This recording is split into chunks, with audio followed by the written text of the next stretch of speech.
Que Dieu vous bénisse. Si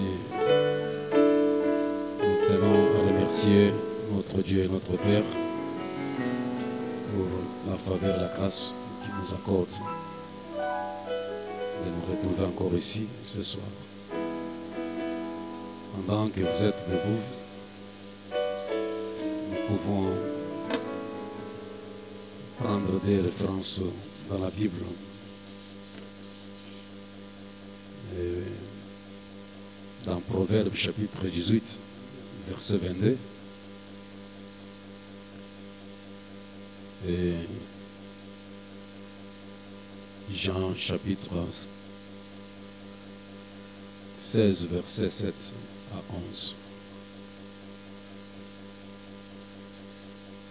Celui qui trouve une femme trouve le bonheur. C'est une grâce qu'il obtient de l'Éternel. Et dans Jean chapitre 16, versets 7 à 11, cependant, je vous dis la vérité, il vous est avantageux que je m'en aille, car si je ne m'en vais pas, le consolateur ne viendra pas vers vous. Et si je m'en vais, je vous l'enverrai. Et quand il sera venu, il convaincra le monde en ce qui concerne le péché, la justice et le jugement. En ce qui concerne le péché, parce qu'il ne croit pas en moi, la justice parce que je vais au Père et que vous ne me verrez plus. Le jugement parce que le prince de ce monde est jugé. Que Dieu bénisse la parole que nous venons de lire pendant que vous allez vous mettre. Pour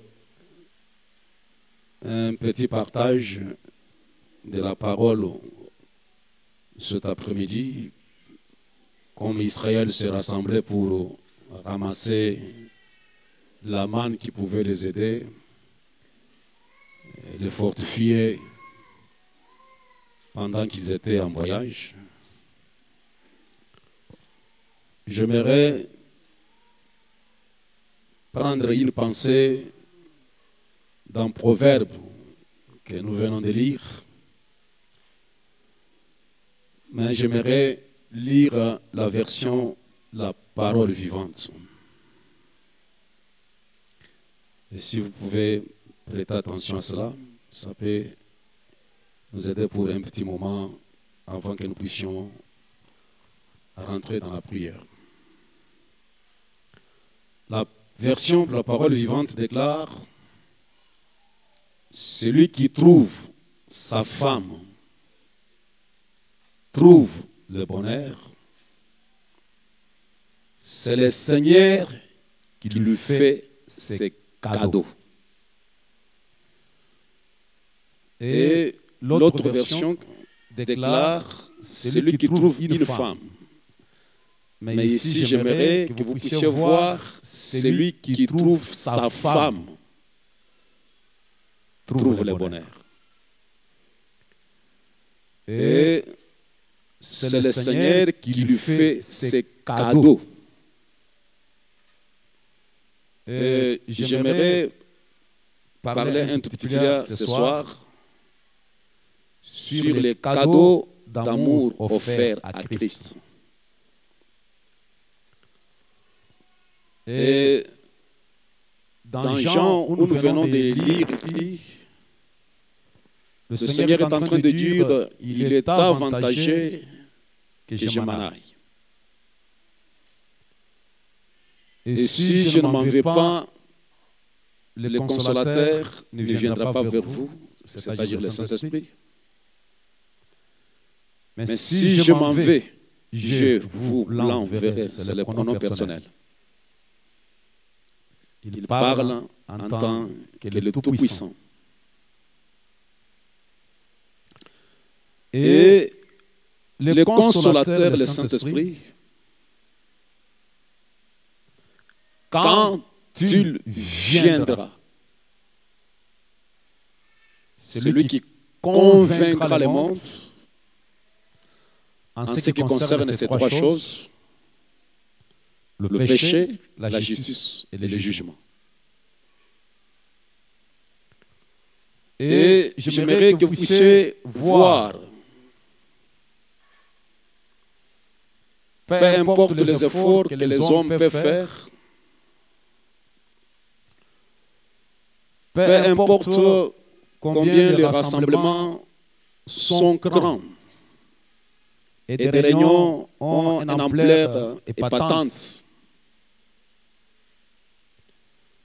l'homme ne sera jamais convaincu par rien d'autre que le Saint-Esprit lui-même. Je veux dire, quel que soit, peu importe les paroles de persuasion, les insistances des prédicateurs et les efforts persuasifs, le cœur de l'homme ne saura jamais être détourné du péché, à moins que le Saint-Esprit parle directement à une personne. Peu importe les quantités de cantiques que nous pouvons chanter et les meilleurs chorales qui peuvent prester, et de bonnes mélodies avec cela peut être chanté, et l'accord musical. Il n'y a que le Saint-Esprit qui a la capacité de convaincre un cœur, de le convertir et de le soumettre à la volonté divine.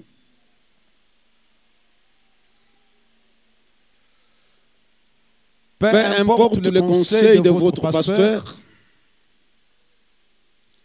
de diacre, de votre mari, de votre femme, ainsi de suite, membre de la famille. Seul le Saint-Esprit peut convaincre quelqu'un vis-à-vis de son état de péché. Peu importe combien nous pouvons parler du jugement imminent, parler des bombes atomiques qui sont suspendues dans des hangars au travers le monde et sur des océans, et prouver comment la Russie a des bombes qui peuvent détruire ce monde dans un instant. L'âme humaine ne prendra jamais conscience de cela jusqu'à ce que Dieu parle avec lui.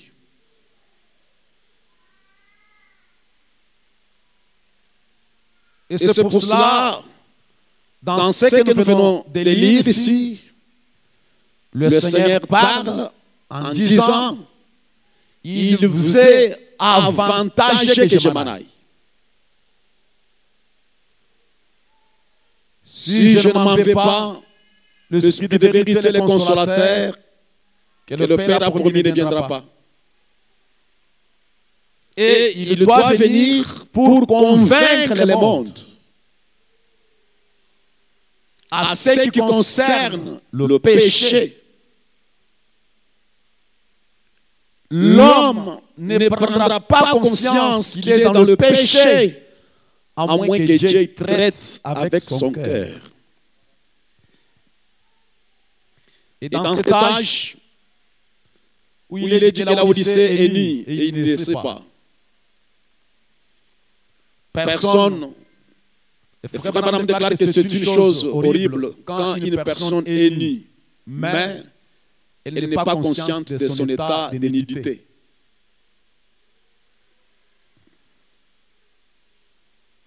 C'est le Saint-Esprit qui amène l'homme à Dieu.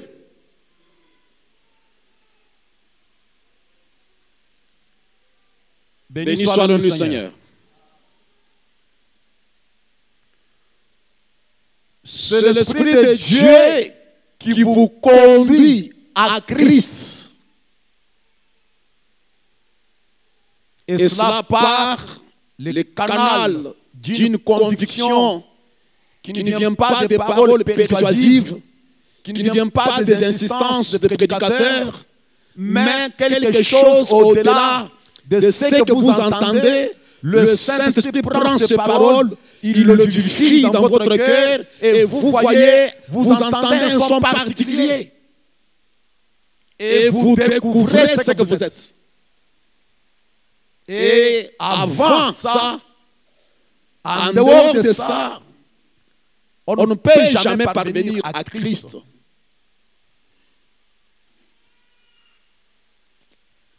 Je veux dire, peu importe les années qu'on peut rester sous les bancs de l'Église et les genres de prédication que l'homme peut entendre et les genres d'atmosphère dans lesquels cela est prêché, il est impossible à l'homme d'être converti. Il est impossible à quelqu'un de saisir le mystère du royaume avant que Dieu ouvre un canal spirituel et parle avec cette personne individuellement. Car quand tu viendras, c'est lui qui doit convaincre. Nous croyons que le Saint-Esprit est celui qui avait conduit les animaux vers l'arche de Noé.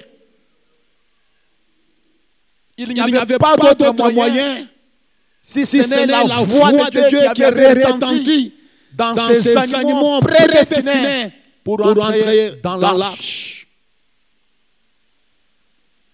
C'est le Saint-Esprit, dans ce temps de la fin, qui a conduit un animal, la mère opossum, vers un don de guérison. Il n'y avait pas d'autre moyen que ça. C'est Dieu qui parle au cœur de l'homme. Et je vous déclare, peu importe les exhortations et les insistances de prédicateurs, l'homme ne sera jamais tourné vers Dieu, à moins que Dieu se révèle à lui.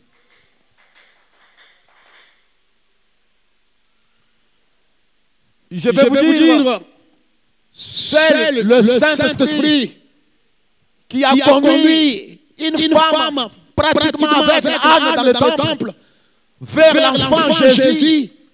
C'est le Saint-Esprit qui avait conduit Simeon vers l'enfant dans le temple. En dehors de ça, nous ne pouvons que déambuler dans le monde religieux. Et pourquoi j'ai dit ça?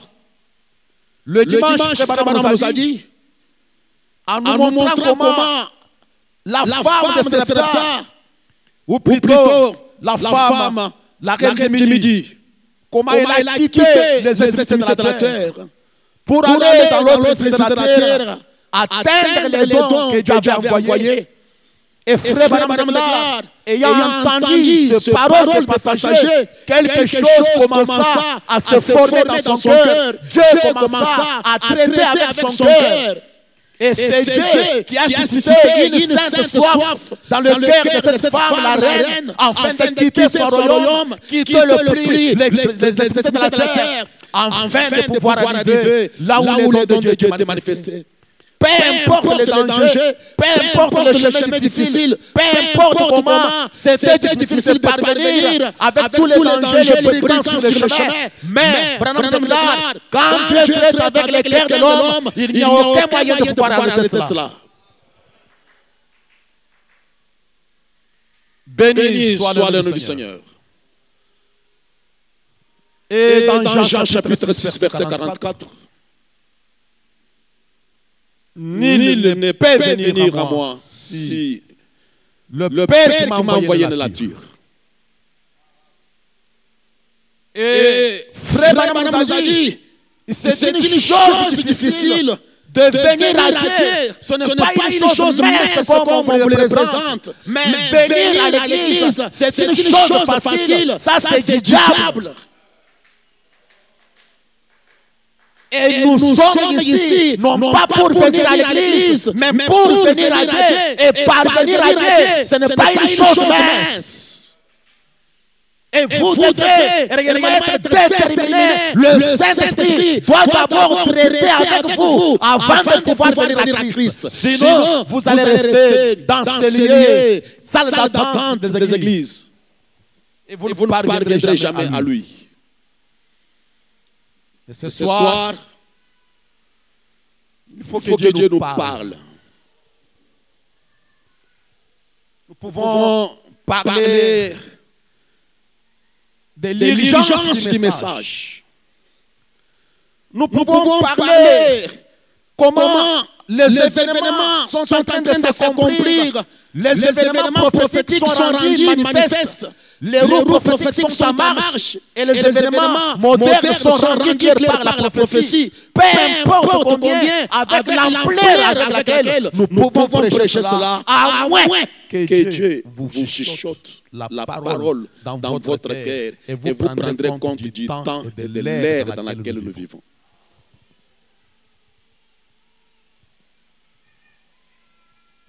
Je veux dire ce soir, seul le Saint-Esprit connaît la capacité, connaît la quantité de pression qu'il peut placer dans votre cœur pour que ces derniers, votre cœur se tourne vers lui.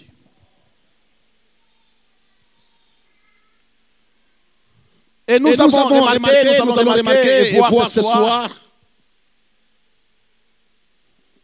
Aujourd'hui, l'évangile est prêché comme un épouvantail ou comme des sentiments de compassion. C'est-à-dire, nous avons essayé de gagner les gens à Dieu en les effrayant,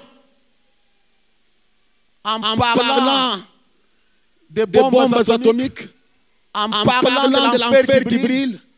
Et nous avons exposé, parlé de l'évangile comme un épouvantail. L'homme sera effrayé d'aller en enfer, alors il viendra à Jésus parce qu'il est effrayé, il n'a pas peur, il a peur d'aller en enfer. Mais on ne vient pas à Christ par la peur de l'enfer.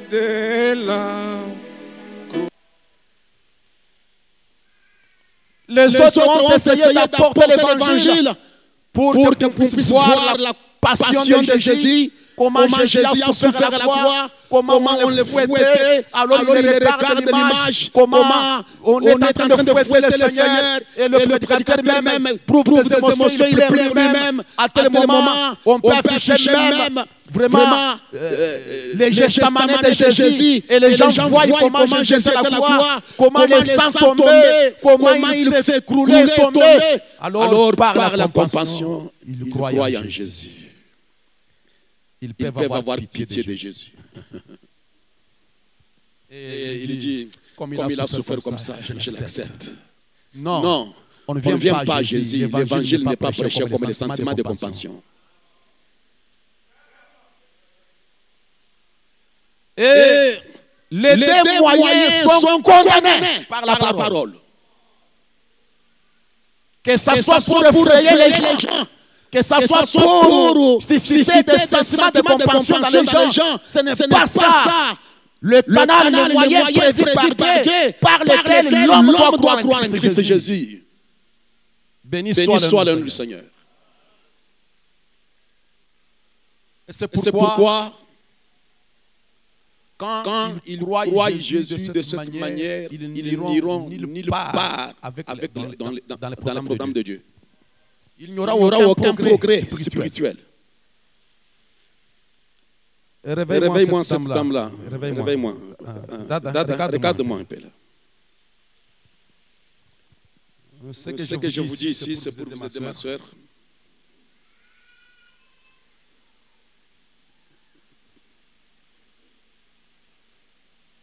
Et je le répète,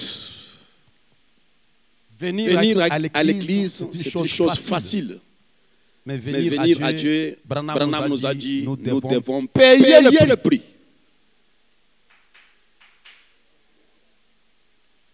Mais regardez l'évangélisation hollywoodienne, l'évangélisation du temps moderne ne produit pas les résultats comme autrefois. Les conversions qui se font aujourd'hui ne sont pas comparables à des conversions à l'ancien mode, prêchées par Finney, prêchées par Saint Paul et de prédicateurs consacrés d'autrefois. Même la qualité de l'ère des chrétiens est suscitée et nettoyée, façonnée par les genres d'évangélisation que les gens reçoivent. Et Frère Branham a fait des remarques dans les années 1961. Et il en a parlé dans les messages un signe passé inaperçu. Et d'autres messages qui ont suivi. Et il a dit quelque chose qui a semblé susciter vraiment des bruits parmi les gens. Dans ce message, j'aimerais passer inaperçu par ça en 3. Il dit, regardez aujourd'hui ce que nous appelons ministère. Qu'avons-nous? Maintenant, pour terminer, j'aimerais dire ceci. Qu'avons-nous? Nous n'avons rien. Certains de nos plus grands conducteurs, nos plus grands évangélistes, l'un de nos grands évangélistes a dit, si je peux avoir 10% de mes convertis, tenir ferme une année, je serai très reconnaissant.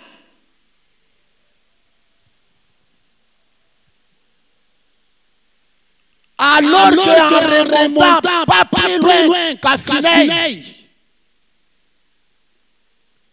il avait 97% des siens.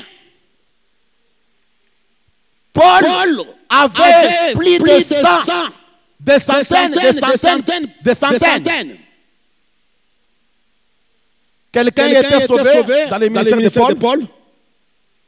Il était tellement rempli, frère, qu'il allait en parler à quelqu'un d'autre. C'est le seul parler à quelqu'un d'autre. C'est le seul parler à quelqu'un d'autre. Il s'est rangé par millions. Pourquoi? Branham déclare, ils avaient quelque chose. Ils étaient sur la parole.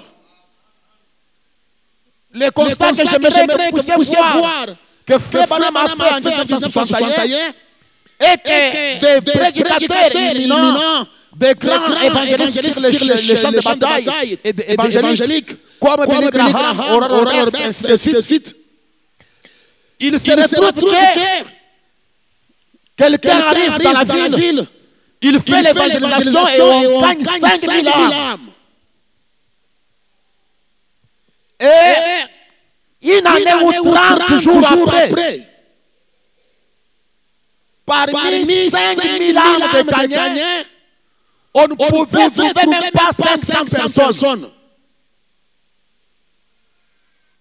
Et ce prédicateur disait, si je peux avoir 10% de mes convertis, je vais me réjouir. Alors qu'au temps de Paul, il faisait une seule convertie et ses convertis étaient 100%. Et plus de 100%, ces convertis allaient amener l'évangile à l'autre, amener l'évangile à l'autre. Et quand Paul venait, il retrouvait sur une personne convertie, il pouvait trouver même 100 personnes. Au temps de Finney, le grand évangéliste qui a prêché l'évangile qui a secoué dans le monde, je pense dans les années 1800.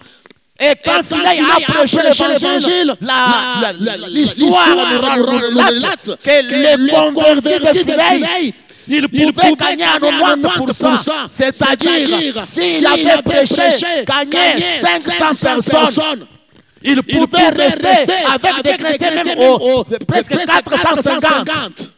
Des convertis fermes. Mais aujourd'hui, ce n'est pas le cas. Regardez nos chants évangéliques, nos réunions de prière et de réveil. Et les gens qu'on appelle, qu'on persuade, donnez votre vie à Jésus. Après avoir présenté l'évangile comme un épouvantail, après avoir présenté l'évangile comme les sentiments de compassion, et les gens viennent, mais ils ne tiennent pas ferme après. Parce que on pense travailler sur des émotions. On pense travailler sur les choses superficielles. Et le cœur de l'homme n'est pas le cible de l'évangile. Et aujourd'hui, nos églises ont perdu ça. Il semble qu'aujourd'hui, la prédication de la parole n'est pas centrée sur la relation de l'âme avec Dieu.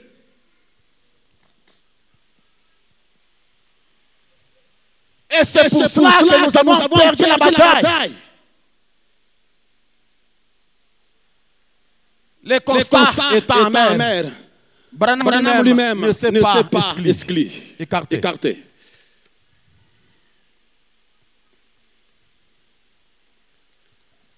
Je saute là, je prends paragraphe 196.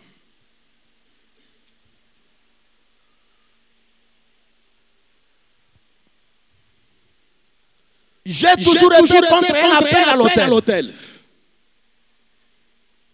Je ferai tout aussi, rien de le dire. Je n'y crois pas.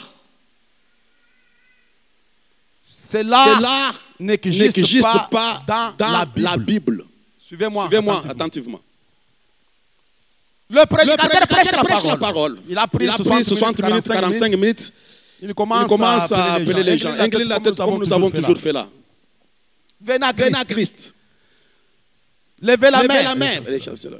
Si vous pouvez seulement lever la main là où vous êtes, on insiste là-bas.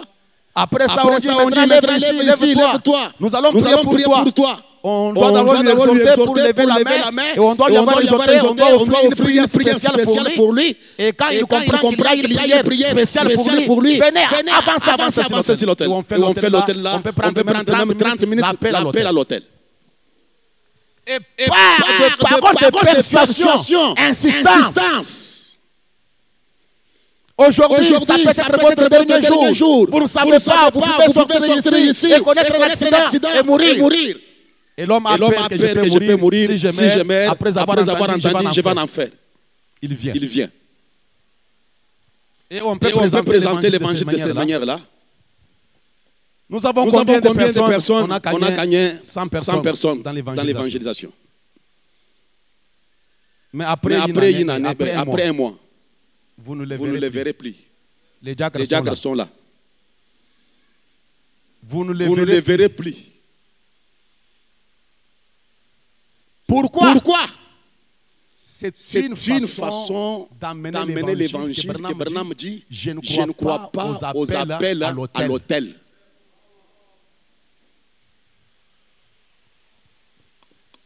Béni soit le nom du Seigneur. Il dit comment un homme peut-il venir si Dieu ne l'appelle pas. Quelqu'un ne peut pas venir à Dieu parce que vous avez insisté, parce que vous avez présenté un enfant fébrile, parce que vous lui avez dit que Dieu mourir dans l'accident, ou parce que vous lui avez promis que s'il croit en Jésus, ses souffrances seront terminées. Jésus va prendre soin de lui, Jésus va le bénir. Alors il vient à l'autel parce qu'il croit que s'il croit en Jésus, Jésus va lui bénir. Et Branham pose la question, comment un homme peut-il venir à Dieu si Dieu ne l'appelle pas? Vous ne pouvez pas l'empêcher. Quand Dieu appelle une personne, vous ne pouvez jamais l'empêcher. Vous n'avez pas à forcer quoi que ce soit. Si Dieu l'a appelé, on ne doit pas insister, on ne doit pas vous promettre une bonne vie, on ne doit pas vous promettre des choses meilleures que vous devez recevoir en acceptant Jésus. Non. Et je crois, comme le dit Branham, que quand Dieu appelle un homme, quand Dieu place la pression sur le cœur de l'homme pour qu'il soit chrétien, il sera chrétien, que Dieu le bénisse ou pas. Et nous ne promettons pas de vie de facilité aux croyants. Nous ne faisons pas de promesses aux croyants pour une vie de faveur et de facilité. Mais nous vous disons que la vie chrétienne, c'est un chemin rocaillé. C'est un chemin dur.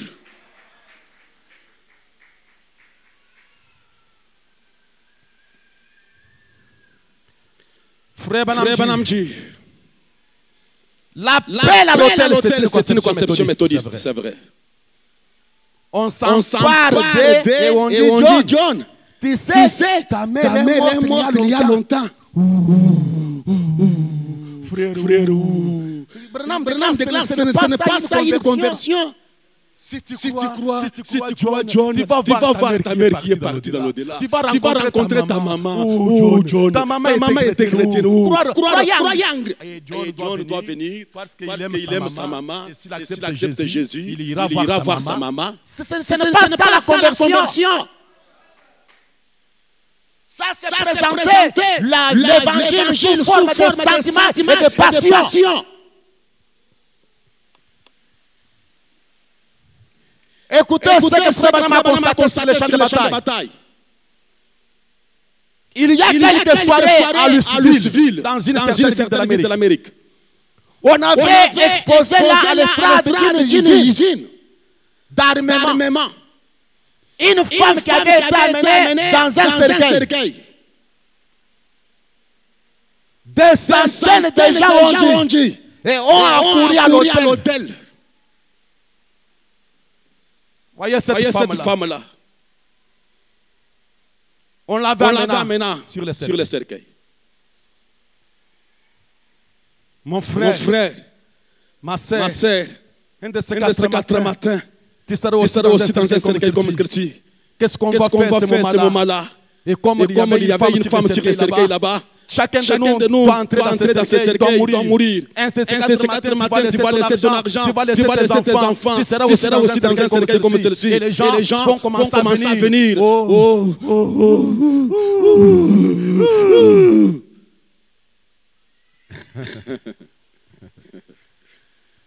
Mon prophète déclare, l'évangile n'est pas un épouvantail. Ce n'est pas un sentiment de compassion. L'évangile, c'est une conversion par conviction. L'homme doit être convaincu. L'homme doit être concerné.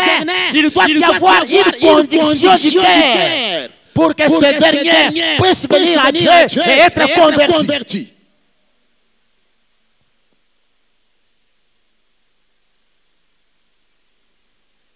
Observez dans ces réunions d'évangélistes même, dans mon humble petit ministère, je ne m'exclus pas.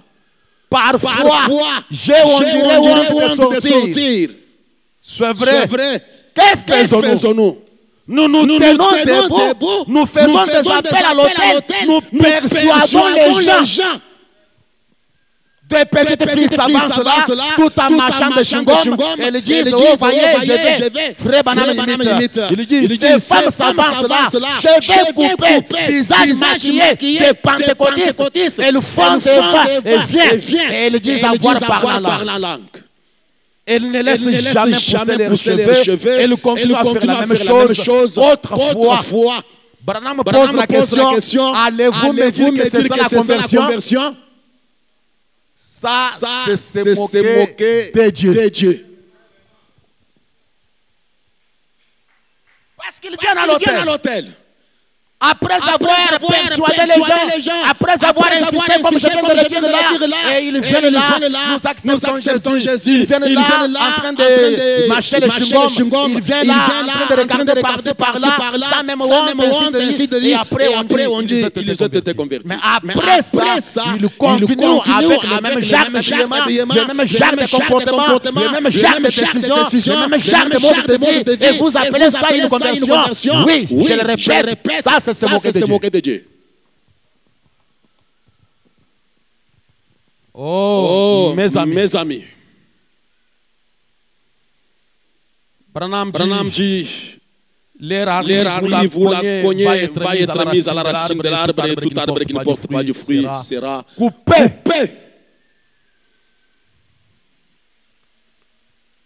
Béni soit le nom du Seigneur. Dans la voix de Dieu qui a été priée pour nous, prêcher au mois de septembre 1952, au programme 142, Frère Branham dit, j'ai suivi un autre homme il n'y a pas longtemps, alors qu'on en parle tant. Cet homme est entré dans une ville, il a eu 5000 convertis. Vous savez, Omar relate l'histoire par plusieurs personnes. Si vous avez besoin de croyants dans une campagne, appelez le pasteur Le Fouque, Life. Si vous avez besoin de gens, appelez le pasteur Kwete Machek. Il y a une évangélisation qui a été tenue quelque part. Il dit que quand Frère Le Fouque vient, il peut vous laisser même 200 personnes dans l'église. Le même dimanche, une seule journée. Mais après son départ, il rentre. Ils étaient venus pour voir le Fouque. Quand Kwete Machek chante quelque part, alors les gens sont là, ils attendent comme c'est un grand homme, ainsi de suite. Et quelqu'un me disait c'était à Likasi ou n'importe où, je ne sais pas, à Funguruma. Il a laissé 200 personnes à Funguruma. Une semaine après, on ne voyait même pas 4 personnes. Vous voyez ça? Il doit y avoir une approche réelle, dirigée et ciblée là. Il doit y avoir un évangile tel que Paul l'a prêché. Il doit y avoir un évangile tel que Philémon le prêchait. Et je lisais le livre de Philémon, mes amis. Oh, quel homme grand il était. Il parlait sur des réveils sensationnels, des réveils émotionnels, des réveils superficiels. Il disait pourquoi tout est devenu superficiel. Parce que le cœur de l'homme n'est pas touché par la parole. L'évangile n'est pas présenté comme ça devrait être. Et c'est pourquoi nous avons des réunions de réveil sensationnels. Et après ces réunions de réveil, on ne trouve pas les changements dans les gens. Et cet homme dont Frère parle ici, il pouvait entrer dans une ville, il a eu 5000 convertis. Nous avons vérifié cela après pas moi. Un groupe de prédicateurs l'ont pris. Ils ont pris des cartes et ils sont allés vérifier. En 30 jours, ils n'ont pas pu trouver 30 personnes qui affirmaient être sauvées. 5000 décagnés, 5000 personnes sauvées, mais 30 jours, un mois après, pas même 30 personnes. Et des manifestations étaient si grandes. De l'argent était dépensé. Des réjouissances étaient là. Les gens se réjouissaient. Nous avons gagné 5000. Mais où étaient ces 5000 là?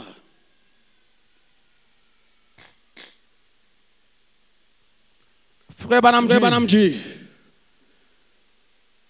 Oh. Savez-vous ce que je pense?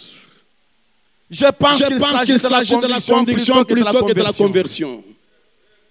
Quand un homme est né de nouveau de l'Esprit de Dieu, c'est dont nous avons besoin aujourd'hui. Ce n'est pas un rassemblement, mais un réveil à l'ancien monde du Saint-Esprit envoyé de Dieu au ciel clair qui tue le péché. D'une religion de lavage par le sang. Amen. Cela vous amène à restituer les outils de punais et à vous repartir. L'évangile qui tue le péché. La parole qui condamne le péché et le cœur de l'homme se retrouve face à face à la réalité de la parole. Et dans lesquels les gens rentrent à la maison en train de pleurer. Les gens rentrent à la maison, ils vérifient les choses qu'ils avaient volées et le péché commis. Il rentre dans les parages pour se ranger, pour confesser les péchés les uns les autres. Il appelle son voisin, sa voisine. J'avais parlé mal de toi. Pardonne-moi. Je t'avais critiqué. J'avais pris ça. Où est le genre de l'évangile comme ça? Et c'est cela, une religion à l'ancienne mode qui tue le péché, qui condamne le mal, qui condamne Satan. Aujourd'hui, les gens sont habitués à la vie du péché. Ce qui est là, c'est venir à l'église, rentrer, mais arranger le péché avec sa femme, ça n'arrive pas. Arranger son péché avec son mari, ça n'arrive pas. Et les gens sont habitués à venir à l'église. Pas étonnant que nos églises se dessèchent.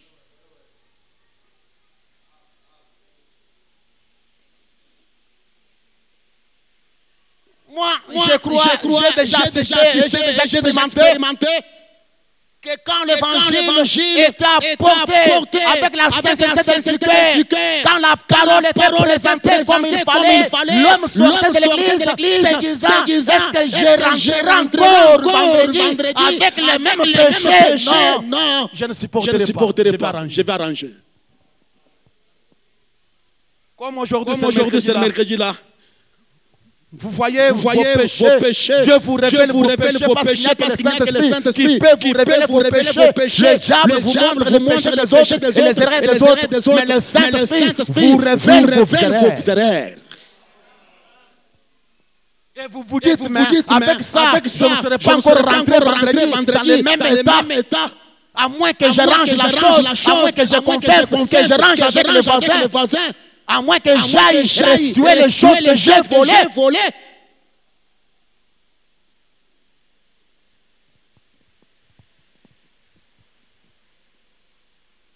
Que Dieu nous puisse venir au secours. Mes amis, ce dont nous avons besoin, c'est que Dieu revienne dans nos milieux. C'est que Dieu revienne au milieu de nous. Dieu revient dans nos familles, Dieu revient réellement dans nos cœurs, il sera dans notre famille, il sera dans notre église. Nous avons besoin d'entrer dans une connexion où vous allez traiter avec Dieu, non pas comme un voisin, mais avec Dieu comme votre Père.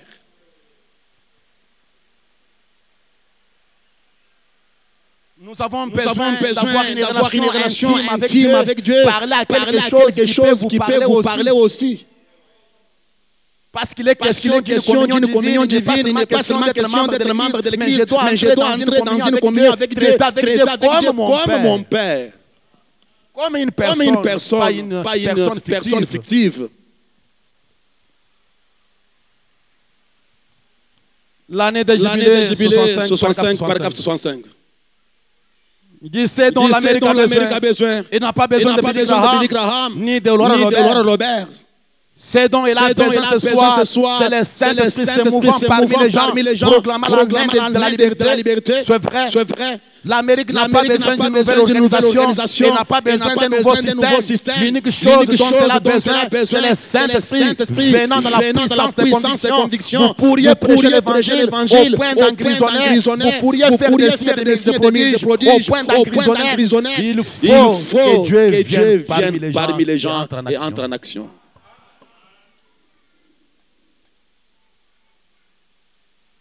Je peux prêcher et les cheveux deviennent gris. Je peux prêcher jusqu'à ce que je commence à devenir chauve et vous en êtes témoin. Il faut que Dieu vienne parmi les gens. Même si les miracles sont faits, même si les produits sont accomplis, il faut que Dieu revienne parmi les gens. Il faut que les gens entrent dans une relation intime avec Dieu. Il faut que les gens connaissent une véritable conversion, que Dieu parle au cœur des gens, que Dieu crée l'homme traite avec vous individuellement. Et que vous frayez un chemin pour parvenir à Jésus en mettant votre vie, en se demandant réellement si vous êtes chrétien ou pas à la lumière de la parole. En se demandant si Dieu est Dieu, est-ce que vous pouvez communier avec lui? Peut-il exaucer votre prière? Est-il réellement votre Père? Est-il réellement votre Dieu? Oui, il est le Dieu des pasteurs, il est le Dieu des prophètes Branham, il n'est pas votre Dieu. Et nous venons les mercredis, vendredis, dimanche, et nous faisons notre religion et nous sommes contents de cela. Mais il faut parvenir là où Dieu agit et en action dans votre cœur. Chrétiens et chrétiens, il y a quelque chose que nous soupirons. Vous devez entrer dans une relation individuelle, personnelle, et traiter avec un être angélique, un être qui est Dieu lui-même au travers de sa parole. Vous devez parvenir à vous rester tranquille jusqu'à ce que vous verrez que chaque parole de la Bible, chaque parole du message, vous la croyez, et vous êtes prêts à vous humilier devant n'importe quelle déclaration faite par les prophètes. Il est temps que nous puissions nos cœurs pour savoir si nous sommes les chrétiens à la lumière du message dans la fin. Il est temps que nous puissions nous vérifier si nous sommes vraiment le vrai branhamiste dont autrefois on parlait. Soyons sincères vis-à-vis d'eux-mêmes. L'homme doit venir à Christ par l'amour. C'est l'amour de Dieu qui tombe dans le cœur de l'homme. L'homme tombe amoureux de Christ. À cause de cet amour de Christ, je peux confesser, je peux arranger, je peux m'humilier, je peux laisser ma décision, je peux me laisser être flexible à la volonté du Seigneur. Si j'ai ma vision et que Dieu présente sa vision, je m'arrangerai derrière la vision de Dieu. Je dois laisser mes droits, abandonner mes droits comme un agneau. Je ne suis pas un bouc pour réclamer mes droits. Parce que les droits vous en avez en tant que Congolais, les droits vous en avez en tant que Katangais, les droits vous en avez en tant que Kassaïen, les droits vous en avez en tant que tel. Mais un agneau sait de ses droits.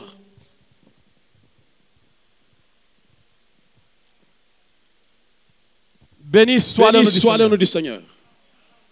Donnez-moi quelques minutes. J'introduis cette pensée. Mes amis. Ce n'est pas par crainte de l'enfer que j'accepte l'évangile. Non.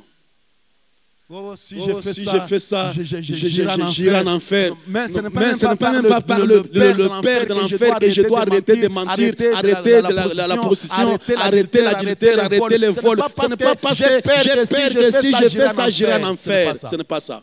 Mais vous devez tomber amoureux de Dieu dans votre cœur. Parce que la Bible déclare, si l'amour de Dieu dans votre cœur, l'amour du monde ne sera plus là. C'est l'amour de Dieu qui entre dans le cœur de l'homme qui vous sépare du péché. C'est l'amour de Dieu qui vous convertit. C'est l'amour de Dieu qui vous unit à la parole. C'est l'amour de Dieu qui fait de vous un chrétien.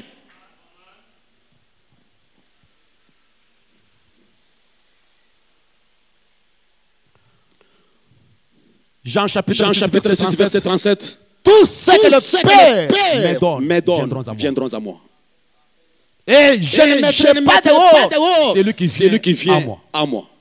Pour que quelqu'un puisse venir à Christ, le Père doit lui donner à Christ.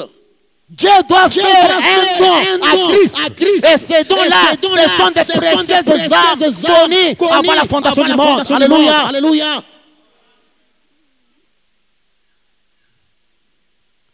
Et si, en tant que prédicateur, nous devrions comprendre cette écriture, pourquoi je dois faire le prosélytisme? Pourquoi je dois user de la politique pour gagner les gens dans mon assemblée?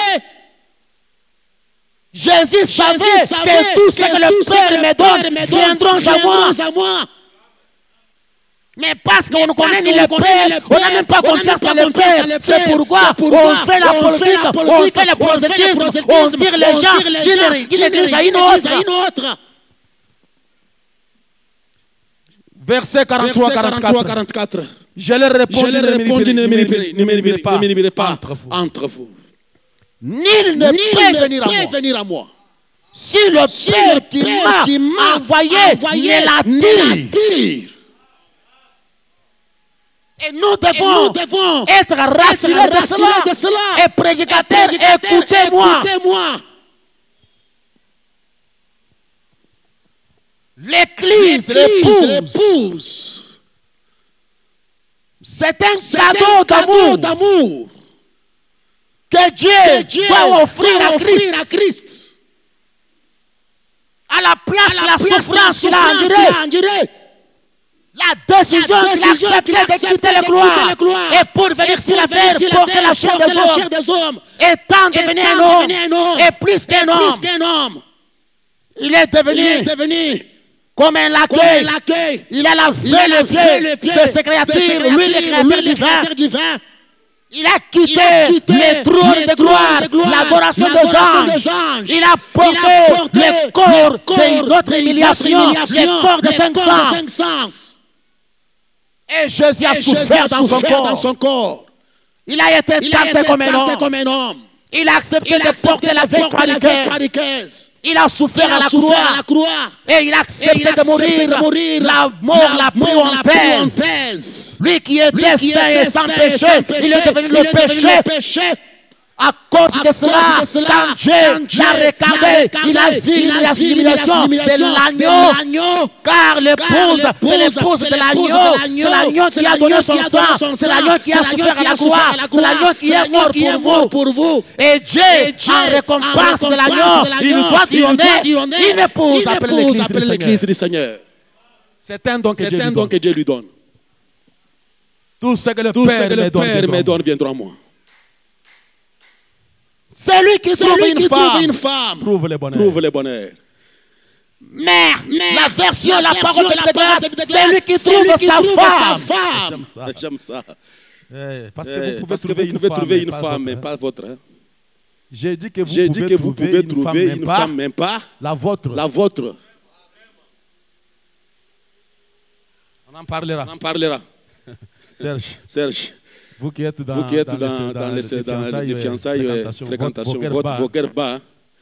Vos cœurs battent. Vous pouvez trouver une femme, même pas la vôtre.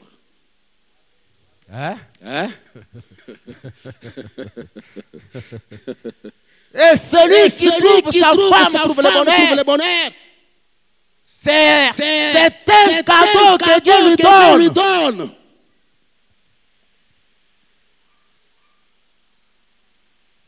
Et les croyants qui parviennent au christianisme, les croyants qui doivent former le corps mystique de Jésus, les croyants qui sont censés entrer dans le corps parole, le corps épouse, ne sont rien que ceux-là que le Père avait connu d'avance. Parce que Dieu ne peut donner que le meilleur.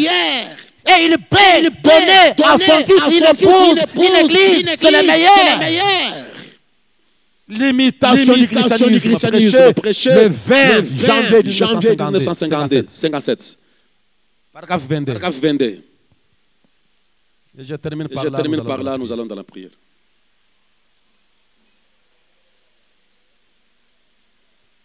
Frère Banamji. Dieu vous donne à Christ comme cadeau d'amour à cause de son sacrifice. Dieu vous donne à Christ comme un cadeau d'amour à cause de son sacrifice. Et vous êtes amené à Christ par le Saint-Esprit qui vous a courtisé par le sang du Seigneur Jésus. Et vous lui avez été offert en cadeau. Et Dieu aime ces cadeaux. Il ne supporte pas de les voir être détruits. Amen. Dieu aime ces cadeaux. Parce que lui, il aime son fils. Ceci est mon fils bien-aimé. Et il ne peut donner à son fils que ce qu'il aime. Et Dieu aime ces cadeaux. Et vous êtes un cadeau que Dieu a offert à Christ à cause de son service. Et Dieu veillera à ce que les cadeaux ne soient pas détruits. Quelle garantie de sécurité.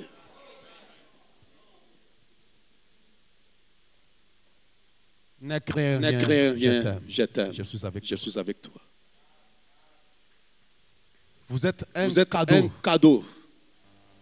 Amen. Amen. Oh Dieu. Oh Dieu. L'autre jour, un prédicateur posait une question à un autre prédicateur. Il dit, pardonne-moi pour ceci. Il y a un petit peu de ma doctrine à moi dans ça. Mais au tabernacle, c'est ce que nous faisons. Bon, l'autre jour, un homme posait une question à un autre. Il dit, ne crois-tu pas que si un homme a été une fois un enfant de Dieu, né de l'Esprit de Dieu, lavé dans le sang, arraché entièrement par Dieu, par le renouvellement de son cœur, par le lavage d'eau, par le sang, au travers de la parole, et qui lui devienne un enfant de Dieu. Ne pense-t-il pas que cette personne-là peut pécher et s'éloigner de Dieu au point d'être perdu? Et le prédicateur qui parlait avec lui, étant un très bon étudiant de la Bible, il a dit, je répondrai à ta question quand tu auras répondu à la mienne. Écoutez comment il a aussi posé la question. Penses-tu qu'un homme puisse être tellement bon, qu'il ne mente pas, ne vole pas, ne fasse rien de mal, mais qu'il soit tellement bon que Dieu l'accepte dans les ciels sans le sang de Christ? Branham dit non. Bien sûr que non. Vous ne pouvez pas aller au ciel sans le sang du Seigneur Jésus. Peu importe combien vous êtes bon, j'ai besoin de vos amens. Ce n'est pas parce que vous vivez bon, vous êtes un homme bon, sincère, un homme juste dans les affaires, une femme vraiment mariage vierge, ainsi de suite, obéissante à ton mari, à cause de ça, tu mérites d'aller au ciel. J'ai dit non. Branham déclare, ça ce n'est que la justice que vous vous êtes fabriqué. Et nous n'allons pas au ciel s'il passe d'une justice qu'on s'est fabriquée. Peu importe combien vous êtes bon, il vous est totalement impossible d'aller au ciel s'il passe de votre bonté. Ce n'est pas vos mérites qui vous amènent au ciel. Je porte des langues, je suis mis à mon mari, je suis ceci et cela, je suis un homme bon, je suis un bon membre, je paye mes dîmes, je paye mes offrandes, ainsi de suite, je construis, alors je peux aller au ciel. Non. Vous ne pouvez jamais aller au ciel en dehors du mérite du calvaire et le sang de l'agneau. Amen. Branham déclare, c'est la miséricorde de Dieu qui vous a racheté au calvaire. Et vous êtes le cadeau d'amour que Dieu a offert à Christ. Que le cadeau dise Amen. Si Dieu a offert un cadeau à Christ, garde son cadeau. Amen. Christ garde son cadeau. Tout ce qui viendra à moi, tout ce que le Père m'a donné, viendront à moi, et aucun de les perdus, je les réciterai au dernier jour. Bon, Branham déclare, vous pourriez être emballé par l'émotion. Vous pourriez avoir de l'huile sur les mains, parler en langue ou danser en esprit, adhérer à une église où vous a donné aux choses fantastiques de ce jour. Être perdu, certainement, c'est vrai. Mais si vous êtes le cadeau d'amour que Dieu a offert à Christ, vous êtes en sécurité. Amen. Vous êtes censé être un cadeau d'amour. Il est temps que vous puissiez vous remarquer. Suis-je un cadeau d'amour? Oui, vous allez vous le découvrir. Et Christ gardera son cadeau. Dieu veillera sur les cadeaux. Or, votre vie montrera ce que vous êtes. C'est à l'air fourri que vous reconnaîtrez. Si vous essayez de vous forcer à être doux, humble et tout, alors vous êtes encore en dehors du royaume. À ce moment-là, C'est votre œuvre à vous. C'est là que l'Église, que les gens qui se disent de l'Église ont échoué si lamentablement. En effet, à cause de leurs œuvres personnelles, ils estiment qu'ils méritent la bonté et la grâce de Dieu par leurs œuvres et par la vie qu'ils mènent. Mais ça n'a absolument rien à voir avec la chose. C'est les dons de Dieu. Pour fuir l'enfer. Votre propre conscience chercherait à vous faire, ou plutôt en voulant fuir l'enfer, vous chercherez à mener une bonne vie, à être intègre, Branham déclare, un bon citoyen ferait ça sans être nécessairement un chrétien. Par crainte de l'enfer, je serai doux, calme, humble. Et vous allez vous efforcer d'être humble. Non. Les cadeaux d'amour, ces choses se font automatiquement. Et l'humilité, c'est la capacité qu'on a de fléchir les genoux devant la parole. C'est ça la douceur que je connais. Un homme doux, une femme douce. C'est celui qu'on présente la parole.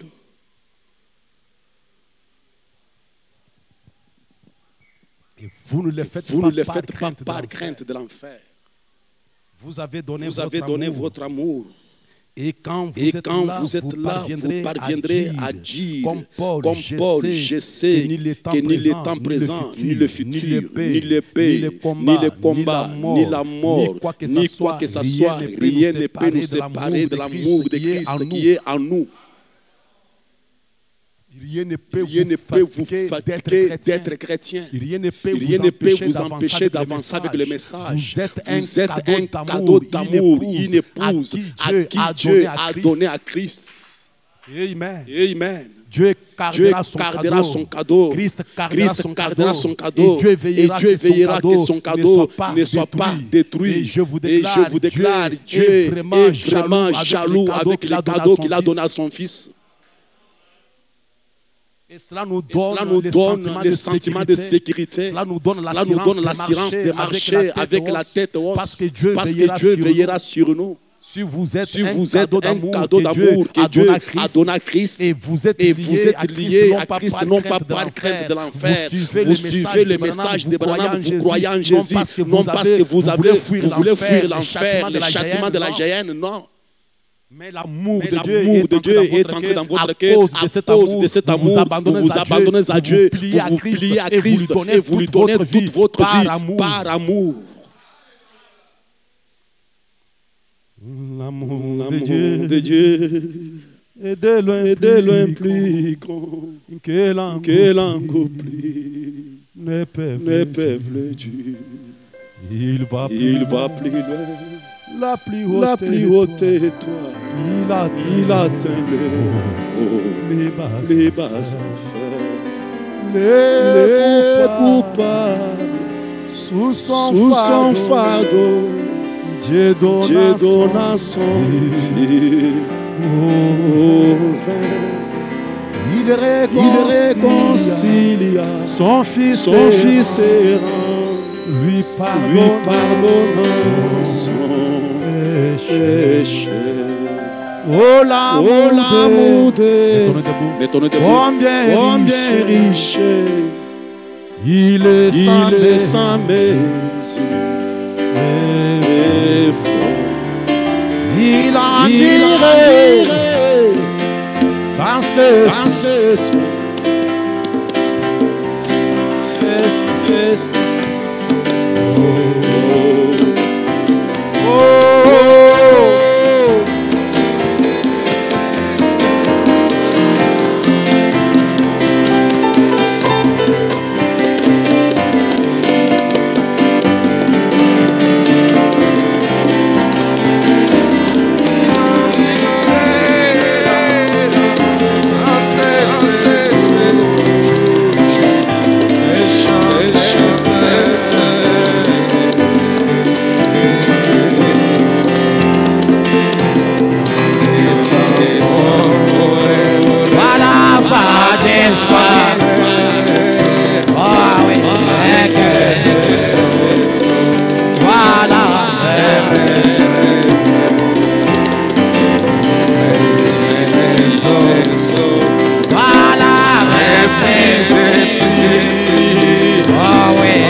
nous y venons, Dieu de miséricorde, Dieu de tout-puissant Seigneur. Oh Père élisant, combien nous pouvons entrer dans la communion de ton être Seigneur.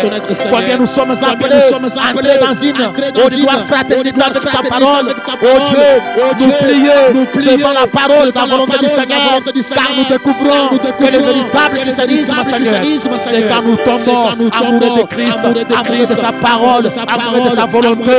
Oh Dieu, Seigneur, nous venons à toi. Nous comprenons que toi tu as pensé pour nous avant la fondation du monde. Nous comprenons que tu nous as aimés, Seigneur. Tu es notre Père de gloire, avec un amour incommensurable, Père de gloire, un amour éternel. Ainsi tu nous as offert à Jésus comme un cadeau. Oh Père tout-puissant, ce soir, nous venons à toi, Seigneur. Il n'y a que toi seul qui commence le travail, Père éternel, oh Dieu.